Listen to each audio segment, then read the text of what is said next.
So it's the second week class now. Today is Tuesday. My first differential equations test is in 8 days, but since I have Monday off and I only have that class Monday, Wednesdays, and Fridays, I only have 2 more class meetings before the test. So I'm getting a bit of a jump start on studying for the test because I'll probably be going out of town at least some portion of the weekend down to Gainesville or Lake City to get some of the boxes that we left there of our stuff, and also to just kind of chill because now that's an option since we live so close. And Anna will be out of town in San Diego. Lucky her. So I got the board back there, which is really convenient because I don't even have to get up. I can just, push the chair back and spin it and write stuff. Let me show you real quick what I got on there for the moment.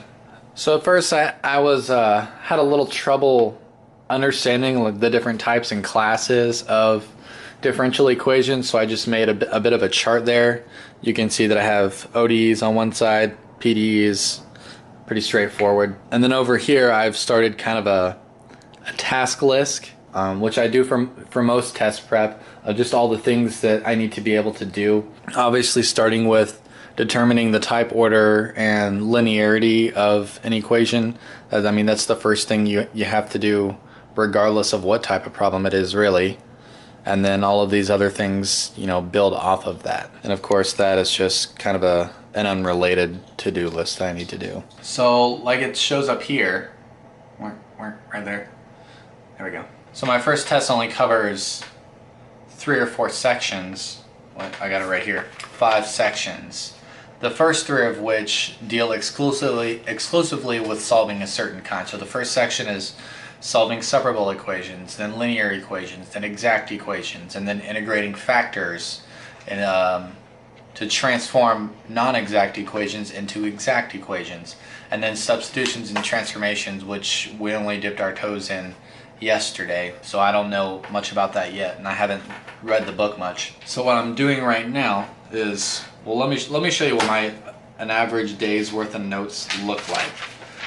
So I really like how my teacher does notes and presents, because half of the stuff that he writes is words and the other half is math. So there's sentences that go along with work so that you know what you're doing and why you're doing it. It's just, I don't know why no other math teacher I've ever had couldn't do that, but better late than never. So I have this stuff that refer back to, and it makes it even easier to remember something. If I totally forgot what something is and how to do it, I can read it, and it's a couple minutes later I'm like, oh yeah, that's right.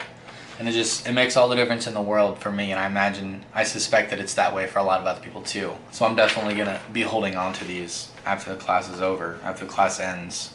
So a lot of, or at least as far as this first test goes, and most of the sections included on it, they concern certain types of equations, like I just said, linear, exact, separable. There we go. It involves one, identifying the kind of equation you have, and sometimes you can look at it and know whether it's linear. You can't look at it and know that it's exact unless you're a math whiz, because it involves partial derivatives of certain parts of the equation. But it generally involves either looking at it or testing it for exactness in that case. So you have to know what you're looking at. So what I'm doing is I'm going through, and I have a different piece of paper, one side, for each section. And at the top, I'm giving a definition of that type of equation. So in this case, 2.4 exact equations, and then I have the form that exact equations take, and what form they need to be in order to work with. That's the first thing I've written. Exact equations are of the form, blah, blah, blah. And then I have a step-by-step method for solving them. So in this case, the first is to check for exactness, and that involves the partial derivatives of the 2 portions of the differential, and if they are equal to each other for all the x and y's, then it's exact. And so in that case, we integrate one side with respect to x or y, whichever one we want to do first. And once we do that, then we have to take derivatives and integrals and back and forth to solve for stuff. And I just tried to make it as straightforward and as simple as possible. And I've done the same thing with the other sections, or at least the ones that I've already done in class. The last one we haven't really done yet, or at least not to completion in class. So once I have all that and I feel good with those, then I'm gonna hop back to my integration techniques, because a lot of this is, like I've said in the conquering differential equations video or whatever I titled it, the big place to screw up is taking derivatives and integrals, especially integrals, because those are, you know, generally a lot uglier than derivatives, because they have a lot less tools you can use, like product rules and sum rules and all this other crap. So I need to brush up, because honestly, part of it's on me, part of it's on my Calc 1 or Calc 2 teacher, wherever you learn on most of these. So I didn't practice these a lot, especially partial fractions and trig sub. U sub and integration by parts, pretty straightforward once you understand what you're trying to accomplish, at least in terms of U sub. But trig sub, like the square root of 1 minus x squared and all this other stuff, is just, ugh. It's always ugly to me. And of course trig identities, including the half angle and double angle theorems, usually those aren't too big of a problem. Definitely partial fraction decomp is a big one, and especially in regards to that, whether the rational function is improper or proper, and how you have to treat it depending on which category of those it falls into. So I'm going to go back and practice those until I feel pretty good with them, because a lot of times on tests, if I know how to do a problem, generally speaking, if I've memorized a general algorithm to solve it, a lot of the other places I will get tripped up is taking complicated or ugly derivatives and integrals. And I think the only way to get around that is just to get better at integrals. And probably 3 or 4 months ago, I made a booklet that I put in a folder for practice, like on the go integrals, and I totally forgot about it. I haven't touched it. I may get back into that, but that's really kind of a in-between semester thing, or a holiday thing, because right now it seems kind of, in the middle of a semester, it seems kind of foolish to do that when I could be studying like the actual no shit, you know, material for my class, because that'll help, but only indirectly. That's not going to help. You know, practicing integrals isn't going to help me remember how to solve an exact differential equation. You know what I'm saying? That's that. So once I have all of these outlines, I guess you might call them, and I get comfortable with the integrals, then I'm just going to go back and do practice ones. And luckily, as far as these go, linear, exact, separable, they only take like 3 or 4 steps, and they feel like pretty logical steps, so it's not too bad. And kind of anecdotally, the few people, handful, maybe half dozen people that I've talked to, all say that differential equations was easy generally speaking. Most of them would also say that it was easier than Calc 3. So a lot of people, at least at Auburn, took DiffEq before they took Calc 3 or linear algebra. So I seem to be taking things in weird orders, but all's well that ends well. And speaking of classes, most of my stuff finally did hit USF, and I got credit for all the classes, except for one, which is linear algebra, because at Auburn that's a 2000 level course, so it's like 2660. Or at USF it's like 3610 or 4610, and they couldn't automatically give me credit for a higher level course, even if it's identical. So I had to call the registrar and then call Office of Admissions. Then I finally emailed my advisor, and hopefully she'll give me an exemption. I really don't want to take linear again. I mean, if I do, I'll be extremely well disposed to do really well at it. Probably a B, maybe even an A, I dare say. But I don't want to take that again, because that's another 3 hours that I could spend, 3 credit hours that I could spend getting closer to my degree, or whatever other course that might be.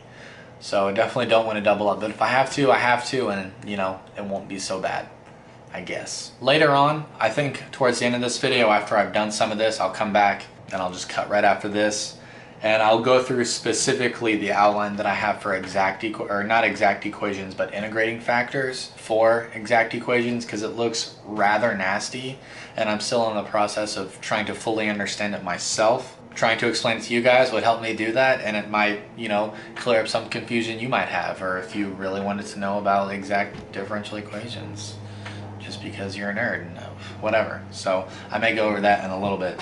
But yeah, so see you in 2 seconds.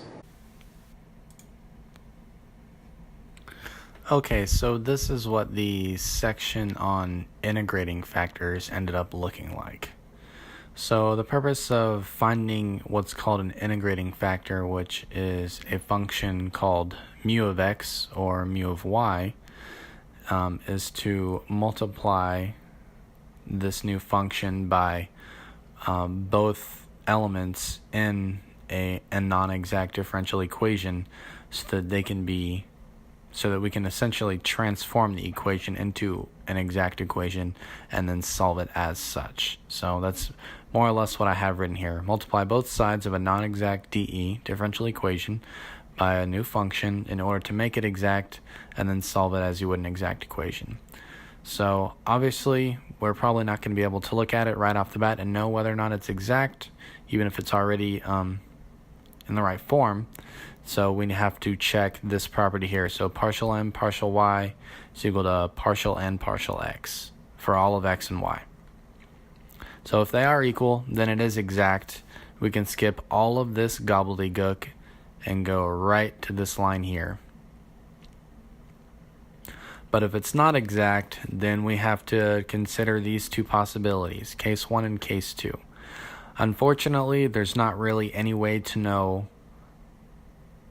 which case is going to be the one you're dealing with, just offhand looking at it. So the best option or the only option is to try one of these, and if that doesn't work, try the other one. And if neither of them work, then you did something wrong and maybe it was exact after all. So we need to test this. So I'm going to assume that you already know what m and n are. They're just the different functions within the equation. M is just the first one and n is the second one. So we test this relationship, and if what we get is a function which depends only on x and it's continuous, then our integrating factor, that thing we're multiplying by both m and n from the original equation, looks like this. So we have to take what we solved up there, which is luckily the same thing. We need to integrate it and then raise e to that power. And whatever we get, that should be is that a scalar value? I'm not sure. Whatever that is, e to whatever you get needs to be multiplied by, like I said, both the original m and n. What was I saying? Needs to be multiplied by both m and n, and then we would go down here. So again, if this case doesn't work, then we have to go over here and test this one. So these are the partials are the same, they're just switched. So it's partial m minus partial n or partial n minus partial m. So if that ends up being a function of y only, then here is our mu of y. And again, we would multiply that by the original m and n. So once we have that, like I said here, we're multiplying both by that, whichever type of function it comes out to be, of x or of y. And then we're going to find f of xy by integrating m with respect to x plus another function g of y. And then we're going to find g of y by first finding its derivative, so which is equal to this. So n of xy minus partial y times the integral of mxy with respect to x. So it's a lot of steps and a lot of nested functions and stuff, but hey, you got to do what you got to do. And then once we get that, then we would integrate our answer in order to get g of y, and we would plug g of y into this line here. So we would have f of xy equals the integral of m with respect to x plus this other function, and that would be the general form of the solution, assuming you're not dealing with an initial value problem, an IVP. So if you're dealing with an initial value problem, then you could plug your values into this and get an exact solution and find your constant and all of that good stuff, but I won't bother with that. So that's all I've got for you guys this time around. I hope some of that was helpful or informational or beneficial in some way. I do have the added benefit of knowing the format of my test, so I'll have one question from each of those first 3 sections, or 4 sections, excuse me, and then 2 questions from the final section. So there's that. And it is out of 100 points, thank God. I mean, those of you who have been watching know that all of my tests from previous semester were out of 19 points. So partial credit really hurts you, the real kick in the ass. But luckily this one's out of 100, so grading should be a lot better, a lot more in the student's favor, thank God. But I'll be sure to let you guys know how it goes. If I decide to study again and perhaps a different way, I'll make a video out of that as well. But otherwise, thanks for watching, and we'll see you next time.